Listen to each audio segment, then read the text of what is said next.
There are a lot of adages and guidelines that help us write high-quality code. The most well-known of these is called the principle of information hiding. Oh, good. You're going to go off on some touchy-feely tangent instead of teaching us more Java. You're right, Jejun. Here we go. The general philosophy of the principle of information hiding is that we should restrict access to variables and methods as much as possible. We can achieve that using modifiers in the declarations of our instance variables and our methods. The modifier public means that the whole system can see the thing that's being declared. In other languages, those variables that all of the code can see are called global variables, and they are really risky. That's true. When a variable is global, that means that any code in the system can change its value. As long as we all write our code carefully, who cares? Jejun, sometimes it's good to learn from people with more experience than you. Check out what these experts are saying about them.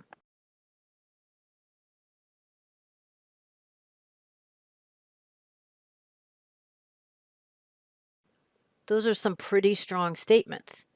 Having a lot of global variables has been linked to some really terrible bugs, including the unintended acceleration of Toyotas that killed people. In fact, there's a standard for building safety-critical systems called MISRA.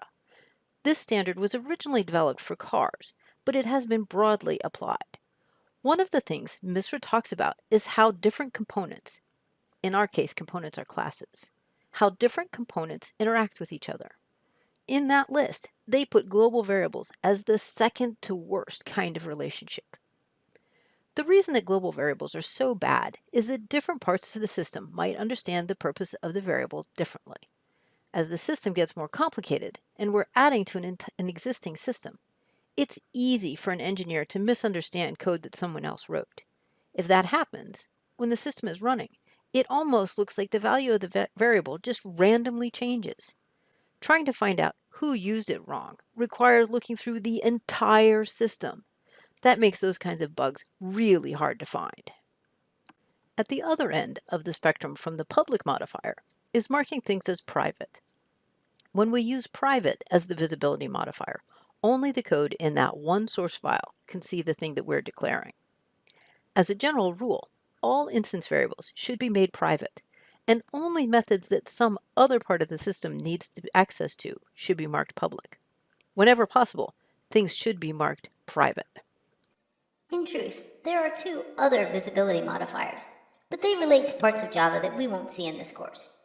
You should learn about them when your systems become more complex.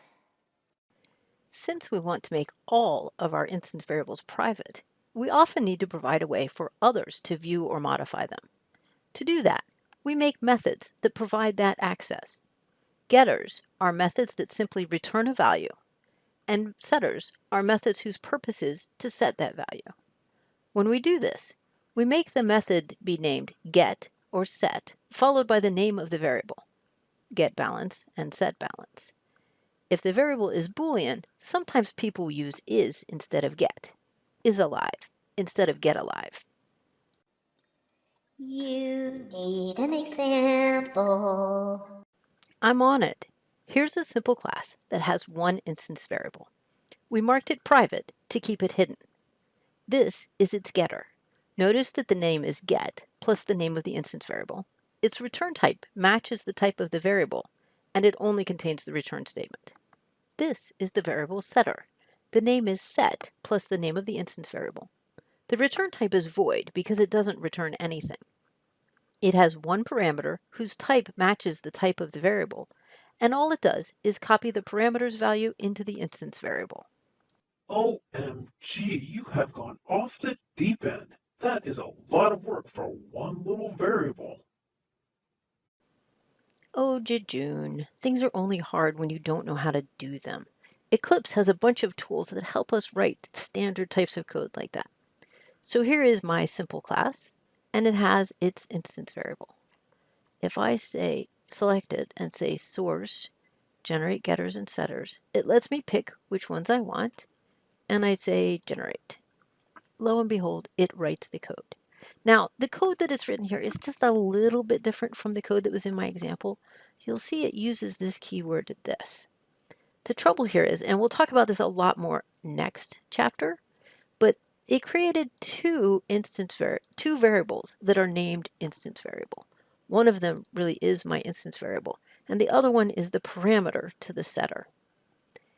When you do that, using the keyword this says use the one that is the instance variable.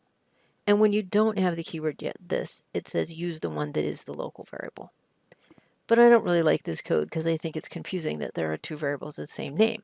Eclipse can help me fix that as well. If I select a variable and I right-click and say refactor, refactor means mechanically fix my code in a specified way. So I say refactor, rename the variable, and change it to val, and hit enter. It changes the name of that variable everywhere that it's used. So now this is val instead of instance variable. And now, since I don't have two variables of the same name, I don't need the keyword this. This code is my example code. The advantage of creating that setter is that it is a gatekeeper that protects our variable.